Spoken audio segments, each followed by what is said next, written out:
पटना के डाक बंगला चौराहे के सामने से आई ये तस्वीर सिर्फ एक बच्चे की हिरासत की तस्वीर नहीं है, बल्कि ये तस्वीर उस व्यवस्था से सवाल पूछ रही है जिसके सामने आज एक 6 साल का मासूम बच्चा भी पुलिस बल के घेरे में खड़ा दिखाई दे रहा है। 25 अगस्त को बीपीएससी टीआरई 4 अभ्यर्थियों के प्रदर्शन के दौरान जो कुछ कैमरे में कैद हुआ, उसने प्रशासन की कार्रवाई पर गंभीर सवाल खड़े कर दिए हैं। वीडियो में साफ दिखाई दे रहा है कि मौके पर भारी पुलिस बल मौजूद है और इसी कार्रवाई के बीच एक छोटे बच्चे को पुलिस द्वारा डिटेन किया जा रहा है। अब सवाल सीधा है, 6 साल के बच्चे से प्रशासन को आखिर ऐसा कौन सा खतरा था कि उसे पुलिस हिरासत में लेना पड़ा? क्या ये बच्चा कानून व्यवस्था के लिए खतरा था? क्या उसके हाथ में कोई हथियार था, या वो पुलिस पर हमला कर रहा था, या फिर उसकी सबसे बड़ी गलती सिर्फ इतनी थी कि वह उस प्रदर्शन के बीच मौजूद था?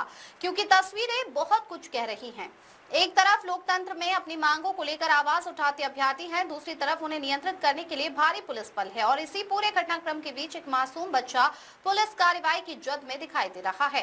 सवाल ये नहीं है कि पुलिस के पास बल था या नहीं, सवाल ये है कि उस बल का इस्तेमाल किसके खिलाफ और किस परिस्थितियों में किया गया। जिस देश में बच्चों को संविधान, लोकतंत्र और अपने अधिकारों के बारे में पढ़ाया जाता है, उसी लोकतंत्र की सड़क पर अगर 6 साल का बच्चा पुलिस कार्रवाई के बीच दिखाई दे तो सवाल उठेंगे और प्रशासन से ये सवाल पूछना भी जरूरी है। क्या हर विरोध को सिर्फ पुलिस बल से दबाना ही समाधान है? क्या अभ्यर्थियों की आवाज सुनने के बजाय उन्हें हटाना ही प्रशासन की जिम्मेदारी है? और अगर किसी बच्चे को वास्तव में हिरासत में लिया गया तो उसकी उम्र और परिस्थिति को देखते हुए ऐसा कदम क्यों उठाया गया? सोशल मीडिया पर वायरल वीडियो में बच्चे की नाराजगी भी सामने आ रही है। ये व्यवस्था की कमियों और आम आदमी की परेशानियों पर सवाल उठाता दिखाई देता है। उसकी बातों को सही या गलत ठहराने से पहले एक बात जरूर सोचिए, जिस उम्र में बच्चे को स्कूल में बैठकर पढ़ना चाहिए, उस उम्र में अगर वह पुलिसिया कार्रवाई और सिस्टम की बहस के बीच दिखाई दे रहा है तो ये तस्वीर हमसे कई सवाल पूछती है। प्रशासन से सवाल करना किसी व्यवस्था के खिलाफ होना नहीं है, बल्कि लोकतंत्र में सत्ता और प्रशासन से सवाल पूछना ही नागरिक अधिकारों की बुनियाद है।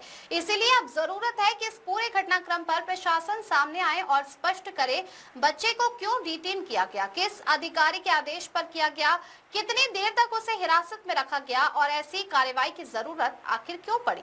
क्योंकि कैमरा झूठ नहीं बोलता और जब कैमरे में एक छोटे बच्चे के चारों तरफ भारी पुलिस बल दिखाई दे तो उस तस्वीर को नजरअंदाज करके आगे बढ़ जाना भी पत्रकारिता नहीं है। यह सिर्फ बीपीएससी अभ्यर्थियों का सवाल नहीं है, ये सवाल है लोकतंत्र में असहमति की आवाज को सुना जाएगा या सिर्फ पुलिस के दम पर दबाया जाएगा।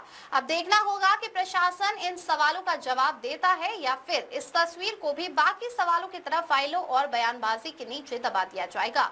रिपब्लिक वॉइस की नजर इस पूरे मामले पर बनी हुई है।